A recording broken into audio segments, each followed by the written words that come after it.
സുഗമോദേവി സീരിയലിന്റെ ഇന്നത്തെ episode detailed promo റിവ്യൂയിലേക്ക് എല്ലാവർക്കും സ്വാഗതം. അങ്ങനെ നന്ദനാണെങ്കിൽ പ്രകാശിനോട് പറയുന്നുണ്ട് തന്നെ ഇവിടെ നിന്നും ഒന്ന് ഇറക്കി വിടുക എന്നൊക്കെ. ഈ സമയം പ്രകാശ് പറയാണ്, നന്ദനെ ഇവിടെ ഒറ്റയ്ക്ക് ഇരിക്കാൻ ഇത്തിരി ബുദ്ധിമുട്ടുണ്ടല്ലേ, അതായത് ഇപ്പോൾ ഒരു ഏകാത്ത തടവ് പോലെയാണല്ലോ, കൂട്ടിന് ഒരു കൂട്ടം ഗുണ്ടകളും, സാരല്ല പരിഹാരം ഉണ്ടാക്കാം, നമുക്ക് നന്ദന് പറ്റിയൊരു കൂട്ടിനെ തന്നെ ഇങ്ങോട്ട് എത്തിക്കാം എന്നൊക്കെ പറയുമ്പോൾ നന്ദനാണെങ്കിൽ നീ എന്നെ ഇഞ്ചിഞ്ചായി ആണല്ലോ എന്നൊക്കെ ഇങ്ങനെ കഴിഞ്ഞ ദിവസം പറഞ്ഞിരുന്നല്ലോ. അപ്പൊ അതിന്റെ ഭാഗമായി തന്നെ പ്രകാശ് ആണെങ്കിൽ വീണ്ടും ദേഷ്യത്തോടെ ഇരിക്കുന്ന നന്ദന്റെ അരികിലേക്ക് കയറി വരുന്നുണ്ട്. നന്ദ, ഞാൻ തനിക്കൊരു വാക്ക് തന്നിരുന്നു, അത് മറന്നോ? പ്രകാശ് പ്ലീസ് ഇനിയെങ്കിലും എന്നെ ഇങ്ങനെ ദ്രോഹിക്കാതെ ഇവിടെ നിന്നൊന്ന് പുറത്തേക്ക് വിട്. എനിക്ക് എൻ്റെ അമ്മയെയും ദേവിയെയും അച്ഛനെയൊക്കെ കാണണമെന്ന് പറയുമ്പോൾ ഏയ് കാണാമെന്നേ, പക്ഷെ കുറച്ചുകൂടി ദിവസം നിങ്ങൾ എല്ലാവരും എൻ്റെ കൂടെ ഉണ്ടായേ മതിയാകും. ഇത് മറ്റൊന്നിനല്ല, എനിക്ക് ഒരു കാര്യമുണ്ട് അതുകൊണ്ടാണെന്നൊക്കെ പറയുമ്പോൾ പ്ലീസ് പ്രകാശ് എന്നൊക്കെ പറഞ്ഞ് നന്ദനാണെങ്കിൽ കാല് പിടിക്കുകയാണ്.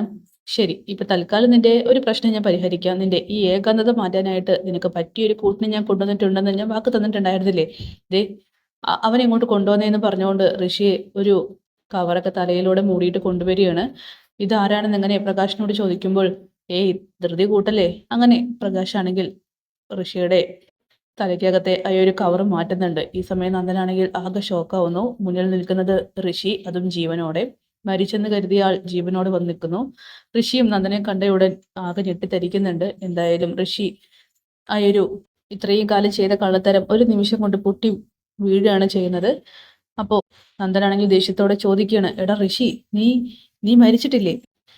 അതൊക്കെ ഒരു വലിയ കഥയാണ് നന്ദൻ, നിന്നെ ഇവരൊക്കെ കൂടി ചതിക്കുകയായിരുന്നെന്ന് പറഞ്ഞുകൊണ്ട് പ്രകാശാണ് നന്ദന് കഴിഞ്ഞ കാര്യങ്ങളൊക്കെ തന്നെ പറഞ്ഞു കൊടുക്കുന്നു. നന്ദനാണെങ്കിൽ വളരെ ദേഷ്യത്തോടു കൂടി തന്നെ ഋഷിയുടെ നേർക്ക് പാഞ്ഞെടുക്കുന്നുണ്ട്. പ്രകാശാണെങ്കിൽ ആ ഒരു കൂട്ടയടി അവിടെ നിർത്തിപ്പിക്കുകയാണ്.